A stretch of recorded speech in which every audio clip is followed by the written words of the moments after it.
সাদ্দাম হোসেন ছাত্রলীগের একজন কর্মী ছিল। তার স্ত্রী নবজাতক সন্তানকে হত্যা করে আত্মহত্যা করে। সাদ্দাম কারাগারে। তাকে একদিনের জন্য বের করে আনবে এমন কোনো নেতা ছিল না। তাকে প্যারোলে বের করে নাই। তার স্ত্রী এবং সন্তানের মৃতদেহ কারাগারে গিয়ে সে 5 মিনিটের জন্য দেখতে পেরেছে। যাদের পেছনে সাদ্দামের মতন কর্মীরা গত 15 বছর রাজনীতি করেছে, যাদেরকে সাদ্দামের মতো কর্মীরা নেতা বানিয়েছে, তারা কিন্তু সাদ্দামের পরিবারের খবর নেয় নাই। সাদ্দাম হয়তো ছাত্রলীগ করত, কিন্তু ছাত্র দলেও তো এমন কর্মী ছিল 15 বছর। যেই নেতা কর্মীর পরিবারের খবর রাখে না, যেই নেতাকে নেতা বানাইতে গিয়ে কর্মীর দিন শেষে কারাগারে জায়গা হয়, যেই নেতাকে নেতা বানাইতে গিয়ে কর্মীর স্ত্রী সন্তানকে বিষ খেয়ে মরতে হয়, আপনারা কি সেই রকম নেতা চান? গত 15 বছর কুতুব, বড় বড় কুতুব বিএনপির মোবাইল টেলিফোন বন্ধ, নম্বর বিদেশি, কর্মীরা সেই নম্বর জানে না। ঠিক কি ঠিক না? কাকে পাইছিলেন তখন? আমাকে পাইছিলেন।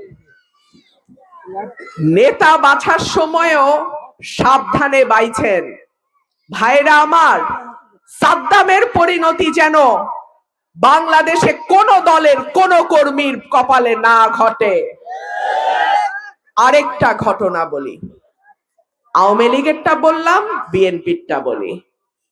বিএনপির এক স্বতন্ত্র প্রার্থী মোহাম্মদ আলী নাম, চিনি কারণ তিনি সুপ্রিম কোর্টের অ্যাডভোকেট। স্বতন্ত্র দাঁড়াইলো, নেতা কর্মীরা যান জীবন দিয়ে খাটলো, কাউকে কিছু না বলা, কালকে আসন ছাইরা ঢাকায় চলে গেছে। এইরকম নেতা চান? আমার কর্মীর একটা পশম ধরার আগে আমার রক্তের উপর দিয়ে যাইতে হবে।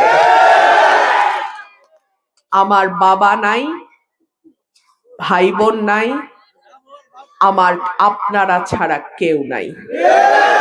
সুতরাং আমার জীবন থাকতে আমি সরকারি দল যাই আর বিরোধী দলে যাই আর স্বতন্ত্র থাকি, আমার কর্মীর একটা পশমে কেউ হাত দিতে পারবে না। 11 তারিখ বিকাল থেকে 12 তারিখ রাত পর্যন্ত প্রত্যেকে যার যার সেন্টারের পাহারায় থাকবেন। খেলোয়াড় যখন দেখে গোল করতে পারছে না, গোল হয় না, কি করে? ফাউল করে। 12ই ফেব্রুয়ারি যদি কেউ ফাউল করতে চায়, উচিত জবাবটা দিয়ে দিয়েন।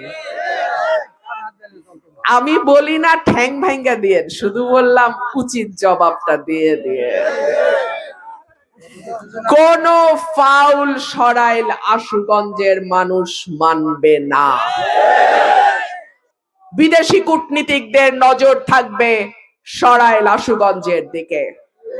আমি নারী, আমি স্বতন্ত্র, আমি প্রথমবারের মতন স্বতন্ত্র নারী প্রার্থী হিসেবে আমার এলাকা থেকে নির্বাচন করছি।